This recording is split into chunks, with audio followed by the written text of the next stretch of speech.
All right. Kyle got for his birthday Dice Throne Adventures. This is an expansion to Dice Throne, so you do need characters from Dice Throne Season 1 or Season 2. But this is where you can then use those characters to fight against some big baddies together. So we're pretty excited for that. We have all of the Dice Throne characters. They're great. Oh my. Fancy campaign scoring sheet. The rule books. Oh my, they have miniatures, you guys. We have so many unpainted miniatures because we have all of Myth and are probably still waiting on some Myth stuff. They have a neoprene playmat. And like, these are some awesome characters that could be used for D&D too, like the dwarf, the tree man. Like, there's lots of options for D&D characters as well, so the miniatures would be very useful, I think.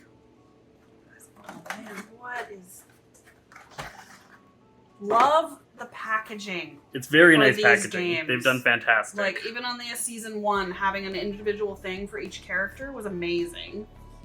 Common, rare, epic, legendary. Very good. Here is a little loot table thing. Loot table thing. Oh, boss table thing. Variety. We'll check that out.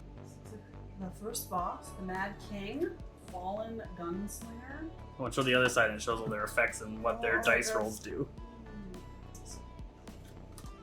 The Fallen Monk, the Fallen Barbarian.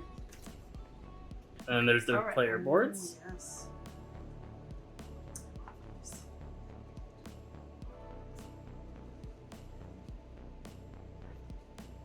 Holder for all the tokens. Yes, very good. Ooh. That is heavy. Heavy? That is a monster of a thing. It has all the boss decks.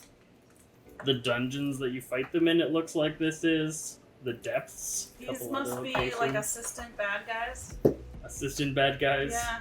Do not open until instructed to do so in the campaign. Yes. So this is a whole campaign event thing, kind of like, what is that big game? Kingdom Death. It's kind of like that kind of campaign that you have to track through. Do not open. And there's 2 more legacy packs. So there's a legacy, like Risk Legacy or Pandemic Legacy. There's a legacy game mode. So little things will change if you play the same campaign. The decks for the evil villains. More token things for the evil villains. Yeah. So they nicely slot in. And again, these are just so well designed. Cards, holographic cards. Ooh. We got some nice bronze D20s, as well as boss dice. The problem with having the playmat is you don't get like that satisfying dice rolling Clicking sound, you know, you need a dice mat section. Yeah. Boss health trackers. Gold tracker to track your campaign's gold. Very good. Alright, so this is a lot of stuff. We're just gonna have to go thing by thing about everything that we just got in this game.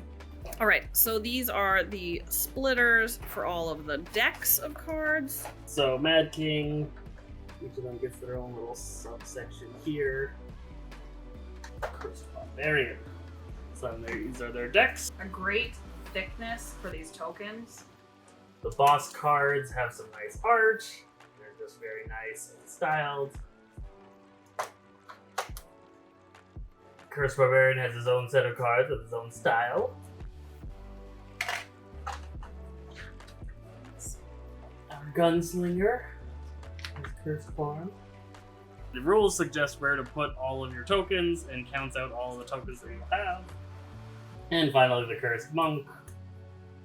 Each with their own little section that has like a little splitter room, so you can like push the splitter aside so you can easily grab, and you don't have the issue that we have with Sentinels, where the box is a little bit too crowded sometimes. It's hard to get the cards out. We've got like a little standy dude for each character. Oh, from all of the different things. Yeah. So you can get models for each of them. That's awesome. So there's a stack of legendary abilities that you can add to your decks, and they come with nice textured rainbow holographic cards. So those are the legendary level cards in the legendary loot tracker. There are also common, rare, and epic cards that you can add to your decks, and they're denoted by a symbol at the bottom that tells you their rarity. And I'm sure through a campaign mode, you will add these to your decks. Oh, so these are like tiers of adventuring locations. And so there are common adventuring locations. There is a start. There is a boss portal. And then there are epic, rare, and legendary locations. Locations seem to do something. They'll do things like gain, backstrike, and wither. It's cool to have another way to play other than just versus each other. Can't open all of them yet. Can't open all of them. We've opened many of them. This one I believe we can open. So this looks like different adventures. So you shuffle this deck of locations and you place them along to build a dungeon. So you can do a portal crawl. You'll have a portal to the boss monster and then some rare, epic, and whatnot locations. So you start here and then you decide where to go. And there's all sorts of adventures. So you go through tier 1, 2, 3, 4, 5, all the way up to 8. These seem to be extra villains that you have to fight, maybe? Because these guys have that face, so they must go in this blue section. Makes sense. So something goes on with them. Oh yeah, here's green, purple. Yeah, okay. Alright.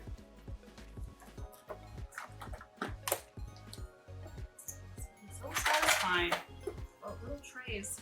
So we met the designers of this game, the Roxley team, at FallCon in Calgary. Yeah. When we bought Season 2, and we got to chat with them a bit about their whole process in making this game and how the designer came up with how Season 2 looks and how it's so much better, and then they re-rolled Season 1 to redesign it. We might have to get that because I like the Season 2 design. Yep. That is everything that you get in this awesome box. That's so much stuff and so well designed. Once we've had the chance to actually go through the rules, we'll do a playthrough. So stay tuned for that.